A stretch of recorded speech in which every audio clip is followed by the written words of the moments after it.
ख़वातीनो हज़रात, बल्कि लड़कों और लड़कियों, तमहीद बिल्कुल नहीं बांधूंगा, डायरेक्ट अशार पे आता हूँ। क्या तुम एक बात मुझे खुल के बता सकती हो, एक बोसे के लिए कितना सता सकती हो? और हम तो मासूम से लड़के हैं, हमारा क्या है? तुम फरिश्तों को भी दीवाना बना सकती हो। जब उसकी जिंदगी में कोई और आ गया, तब मैं भी गांव छोड़ के लाहौर आ गया।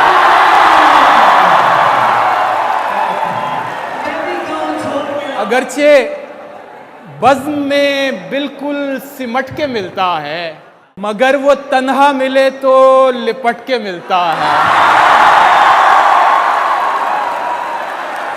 बदन विसाल का ख़्वाहां, दिमाग ज़ब्त में गुम, अजीब शख्स है, टुकड़ों में बट के मिलता है।